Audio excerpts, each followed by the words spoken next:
नमस्ते फ्रेंड, आप सभी का एक बार फिर से वेलकम।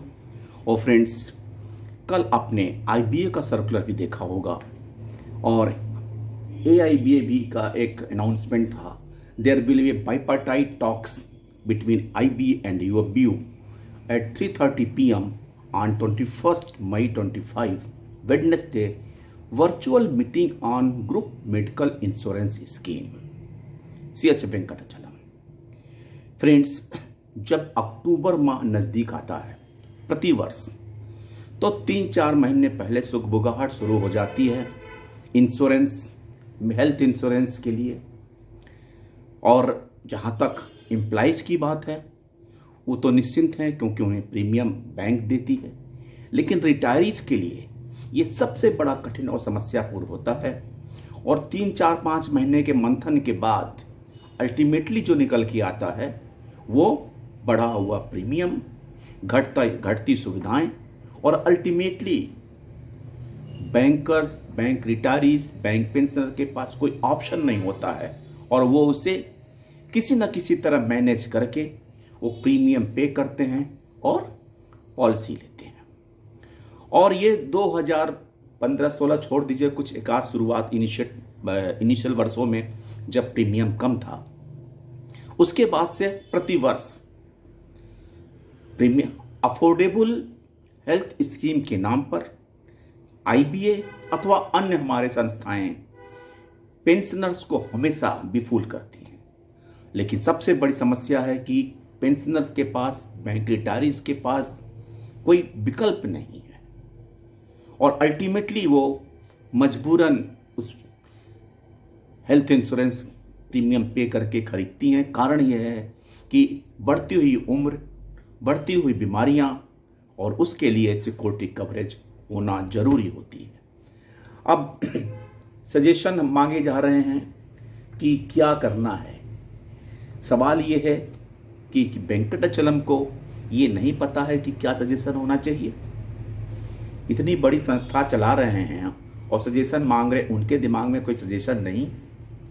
आपको याद होगा कि अभी एआईबीआरएफ ने तुरंत एक चिट्ठी आई, suggestion on renewal of group insurance policy for retirees, और उन्होंने रेफरेंस देते हुए लिखा, we offer the following suggestions for consideration on behalf of AIBRF for next year renewal. First, L1 procedure should be followed for super top-up policy also on the lines of base policy to ensure competitive and reasonable rates for retirees on this policy. Cost of premium for base policy for retirees should be borne by banks. C. TPA should not be changed frequently and one TPA should continue for a period of 3 years normally. Fourth, suitable amount of domiciliary expenses reimbursement may be introduced in base policy for retirees on payment of additional premium. E. IBA may be requested to follow up the government GST Council for early approval of the proposal of reduction in GST rates on premium payable on group health insurance policy for senior citizen which is under active consideration of GST Council. We humbly request you to place above suggestion of AIBRF in the forthcoming meeting on 21st. Friends, 100 बात की एक बात, affordable scheme की जहां तक बात आती है तो अफोर्डेबल का मतलब सीधा सीधा होता है कि जिस तरह से एम्प्लॉइज का प्रीमियम एम्प्लायर बैंक पे करती है, सेम उसी तरह से रिटायरीज को भी ये सुविधा मिलनी चाहिए। और ये हमारा first and foremost demand union या यूपीयू की तरफ से होना चाहिए। नंबर 2, जहां तक जीएसटी काउंसिल के जीएसटी कम करने की बात है तो ना आईबीए के बस में है और ना सीएच वेंकटाचलम के बस में है। उसके लिए आप खाली रिक्वेस्ट कर सकते हैं और बाकी संगठन भी रिक्वेस्ट करती हैं तो शायद इसके बारे में कुछ कंसिडरेशन हो, क्योंकि ये पिछले साल से मामला चल रहा है और अभी तक जीएसटी काउंसिल ने इसके बारे में कोई डिसीजन नहीं लिया। कारण ये है कि 4,000 करोड़ का रेवेन्यू जो इकट्ठा होता है तो पार्लियामेंट में सारे विरोधी दल इसकी लड़ाई करते हैं, लेकिन जब बात अपने स्टेट की आती है, स्टेट के रेवेन्यू पे आती है, तो सब के सब चुप्पी साध के हट जाते हैं और अल्टीमेटली नुकसान केवल उस बेनिफिशियरी का होता है जिसके पास न रहने के लिए न खाने के लिए है। फ्रेंड्स, खैर ये एक सजेशन तो अच्छा है। हम एक सजेशन क्यों नहीं देते कि हमारा हेल्थ इंश्योरेंस स्कीम भी सेंट्रल गवर्नमेंट के CGHS, central government health scheme के आधार पे होना चाहिए, जहां पे सीधी सी बात है कि एक सब्सक्रिप्शन यानी प्रीमियम देना होता है और उसमें आप मंथली भी आप दे सकते हैं और एनुअली भी दे सकते हैं और लमसम 10 साल के लिए आप अगर देते हैं तो होल टाइम आपका कवरेज होता है।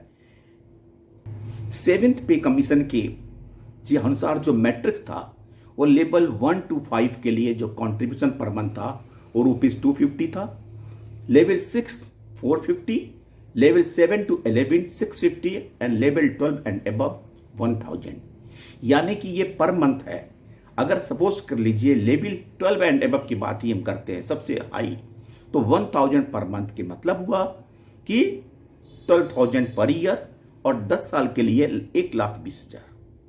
अगर at the time of retirement 1,20,000 कोई व्यक्ति पैसा जमा कर देता है और उसके लाइफ टाइम के लिए अगर हेल्थ कवरेज हो जाती है तो उससे अच्छी बात क्या हो सकती है।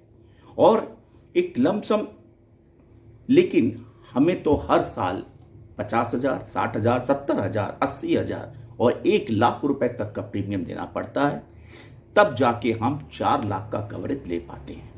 और उसमें भी अगर किसी प्रीमियम को अगर किसी का क्लेम हुआ 2 लाख का रुपया, तो 4 लाख के प्रीमियम के बावजूद भी आपको कट के 1 लाख, 1.25 लाख या इसके लगभग ही पैसा मिलता है।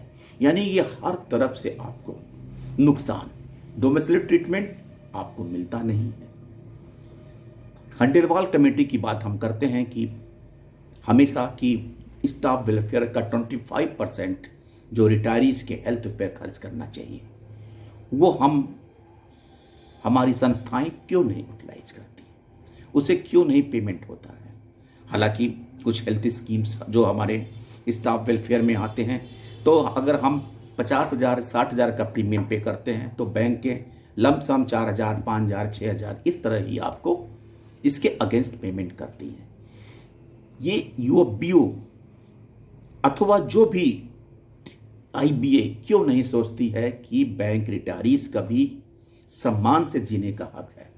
और देखिएगा ये सारी मीटिंगें चलेंगी, नेगोशिएटिंग कमेटी की मीटिंग चल रही है, फिर उसके बाद L1 L2 सारे प्रोसेस से कोई मतलब नहीं है। रिटायरीज को कुछ मतलब नहीं, रिटायरीज को मतलब है कि मिनिमम 5 लाख का कवरेज हो और हमको प्रीमियम ना देना हो, तो जाके बात बनेगी।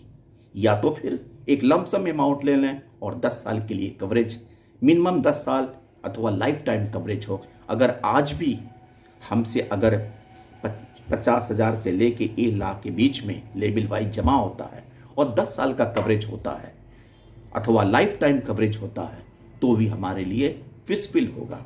इस बारे में इस तरह की बात क्यों नहीं गवर्नमेंट, ये यूनियन वाले सोचते हैं। स्टेट बैंक ऑफ इंडिया में SBI लाइफ इंश्योरेंस से उनकी कवरेज होती है, उसमें भी अच्छा स्कीम है कि अफोर्डेबल है, कम पैसे दे के ज़्यादा कवरेज मिलता है। लेकिन जो हम मार्केट से परचेज करके करते हैं उसमें L1 L2 3 कोई भी दें, वही 4 इंश्योरेंस 5 इंश्योरेंस कंपनियां हैं जो घूम फिर के कभी इधर से कम करके उधर से ज़्यादा करके हमको बेवकूफ़ बनाती हैं। और एक बार जब सब कुछ साइन हो गया तो अल्टीमेटली हमें परचेज करना पड़ता है। फ्रेंड्स, यूनियन को हमारी मजबूरियों को ध्यान रखना चाहिए।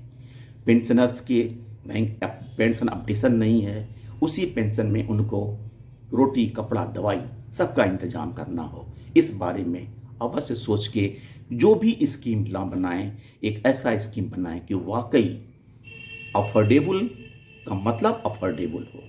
अफोर्डेबल केवल किताबों में ना हो, अफोर्डेबल मतलब अफोर्डेबल हो और बियर कर सके। थैंक यू फ्रेंड्स, नमस्ते।